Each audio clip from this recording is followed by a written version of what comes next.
Hi everyone, welcome back to English Lab. My name is Luis, and today I'm going to tell you a true story from my life in simple English.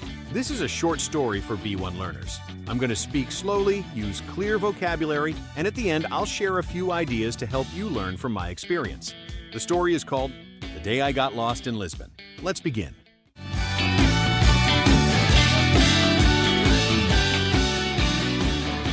A few years ago, I went to Lisbon for the first time. I arrived by train in the evening. It was around 8 p.m., and the sun was almost gone. I had my backpack, my phone, and a small piece of paper with the address of my hostel. Everything was okay. I opened Google Maps, I wrote the address, and I started walking. Lisbon was beautiful. Small streets, yellow trams, people laughing in cafes. I felt excited, a little tired, but very happy. After 10 minutes, I checked my phone again. The map was frozen. My internet stopped working. I tried to refresh the page. Nothing. I closed the app and opened it again. Still nothing. At that moment, I realized something important. I did not download the map before, and I did not have Portuguese mobile data. I was in a new city, at night, with no internet, and I had no idea where I was. I felt a small wave of panic in my stomach. I thought, okay, no problem. I can ask someone. But then another problem appeared in my head. I didn't speak Portuguese, and I was nervous to speak English with strangers. So I continued walking. I thought, maybe I can find it alone. Maybe I remember the way. Of course, I didn't remember anything. After 20 more minutes, the streets became smaller and more quiet.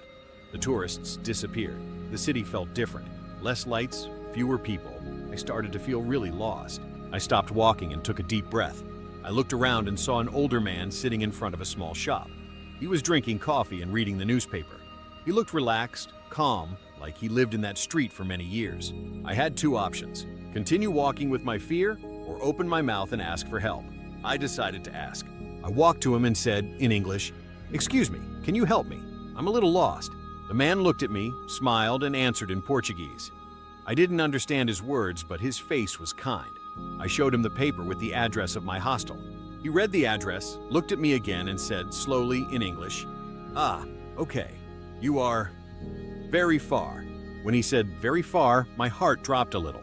Then he continued, "You go straight, then left, then tram 28, then better, wait." He stopped.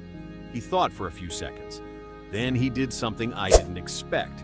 He closed his newspaper, finished his coffee, stood up and said, "Come, I show you." I was surprised. "Really? Are you sure?" I asked. He just smiled and started walking. We walked together for about 15 minutes. His English was not perfect. My Portuguese was zero. But somehow we could communicate. He told me he was born in that neighborhood. He told me about a bakery with the best pastel de nata. He told me that tourists always get lost in Lisbon because the city is like a labyrinth. Sometimes we spoke, sometimes we walked in silence, but it was a comfortable silence. Finally, we arrived at a big square with a yellow tram. He pointed to the tram and said, "You take this. 2 stops, then ask again. Many people speak English. Don't worry, Lisbon is safe." I thanked him many times. "Thank you.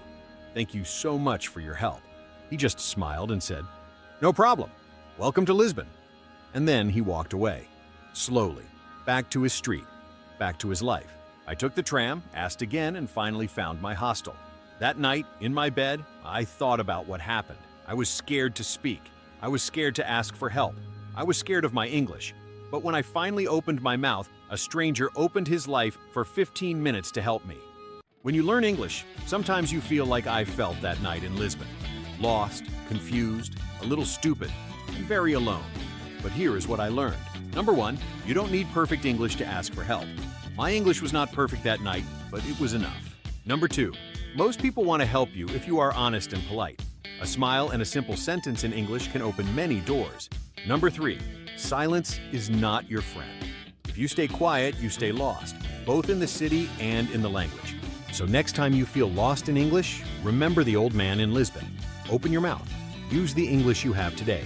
Maybe it will not be perfect, but maybe it will be enough. Thanks for listening to this English Lab short story. If you want to go deeper, download the free study guide for this episode in the description. And don't forget to subscribe to English Lab and turn on the notification bell so you don't miss the next story. See you in the next episode.